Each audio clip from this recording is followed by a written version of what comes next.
Frères et sœurs, je pense que vous pouvez éteindre les cierges pour écouter plus paisiblement le sermon.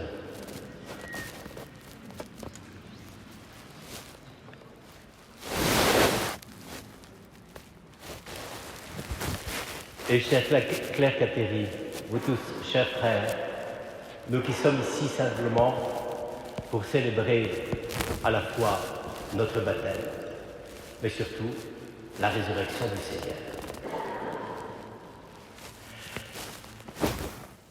Je ne sais pas si vous vous rendez compte de l'humour que Dieu peut avoir quand il veut vraiment faire connaître quelque chose à ses amis, à ses disciples, à tous ceux qui ont mis leur pas dans les siens.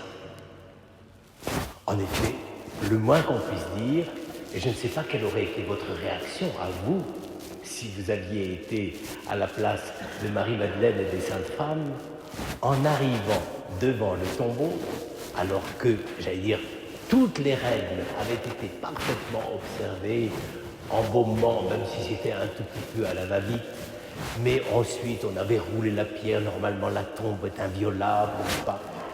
Et puis, elles arrivent. Dans notre version de l'Évangile, on dit qu'elles se demandent, mais qui c'est qui va nous rouler la pierre? D'ailleurs, entre nous soit dit, question complètement idiote.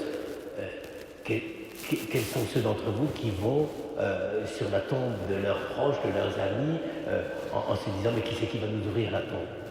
Donc c'est déjà, j'allais dire, il leur a un tout petit peu dérangé la cervelle pour les préparer.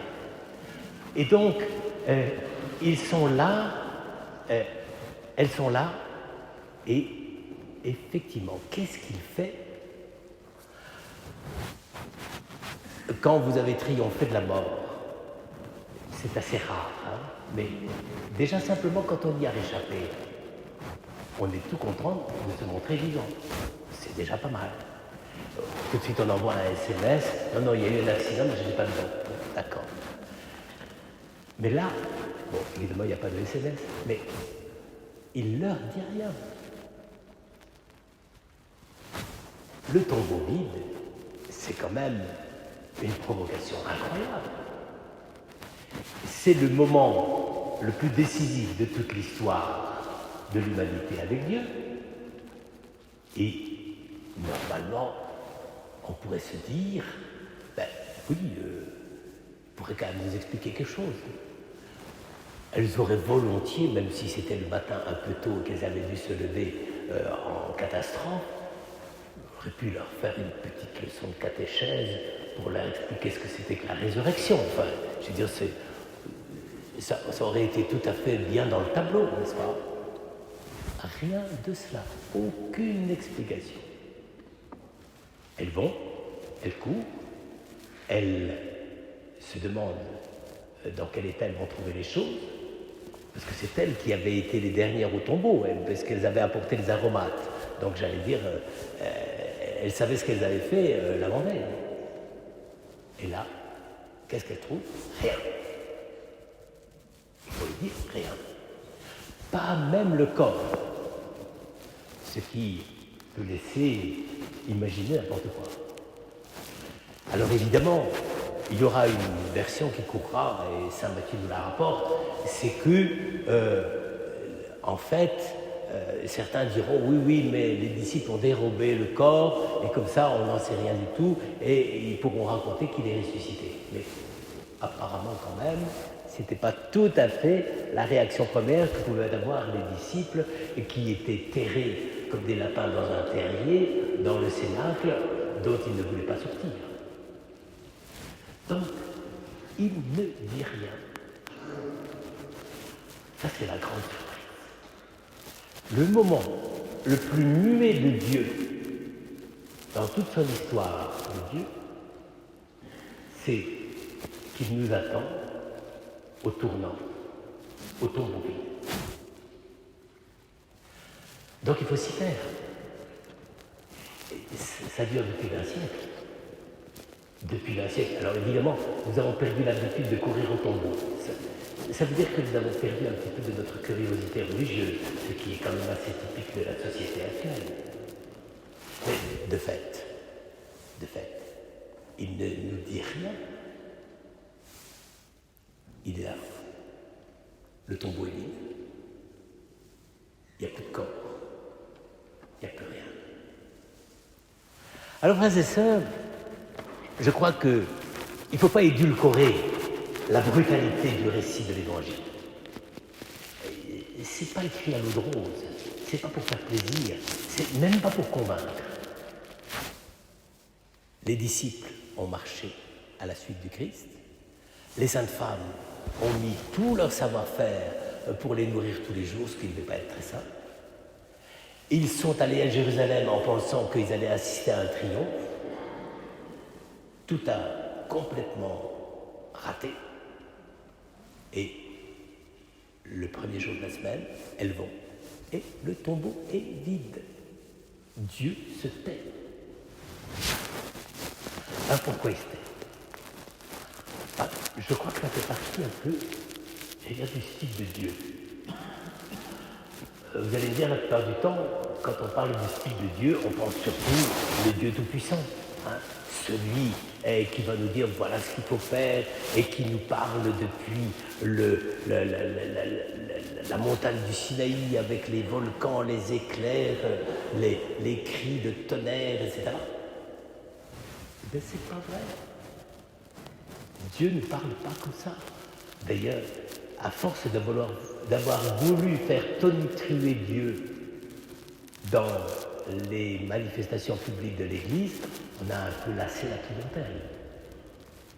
Parce que le merveilleux, ça marche un moment, mais au bout d'un certain temps, on s'en lasse. Non, le silence, le vide, l'abîme, l'insaisissable, d'une présence supposée morte, mais dont le témoignage par excellence de la mort, qui est le fait que le corps soit conservé dans le tombeau, cela même a disparu.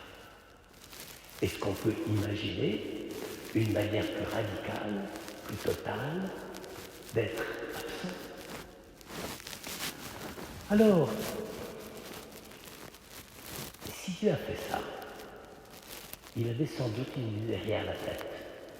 Alors, je ne prétends pas vous expliquer les idées que Dieu a derrière la tête. Je suis plus modeste que ça. Mais il faut quand même réfléchir.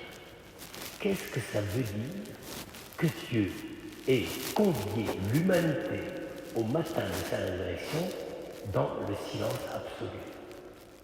Alors évidemment, on peut dire oui, mais c'est parce que c'est un matin de printemps et il fallait écouter chanter les oiseaux, les futurs précurseurs de tous les alléluia du monde.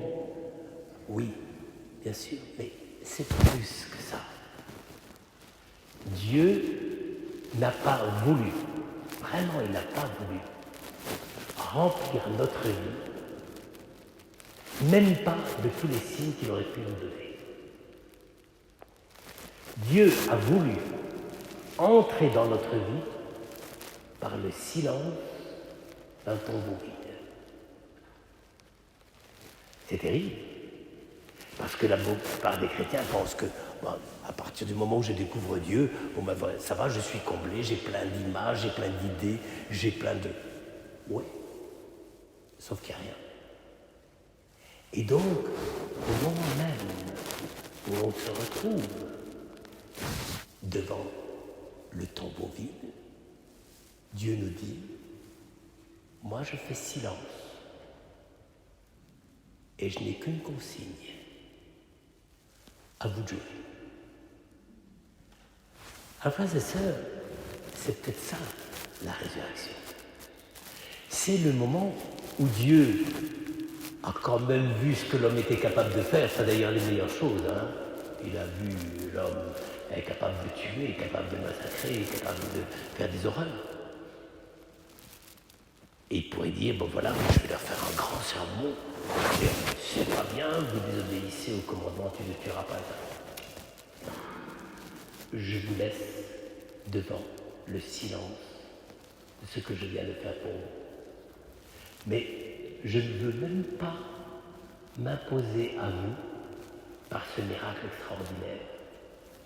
Je veux simplement que dans la paix, dans le silence de votre cœur, de la découverte de tout ce qui vous sera dit de moi, vous découvriez effectivement que maintenant, le tombeau, la mort, est un espace vide que vous êtes invité à remplir par votre propre liberté, par votre imagination, par votre cœur, par tout ce que vous cherchez, par tout ce que vous aimez et par tout ce que vous vouliez.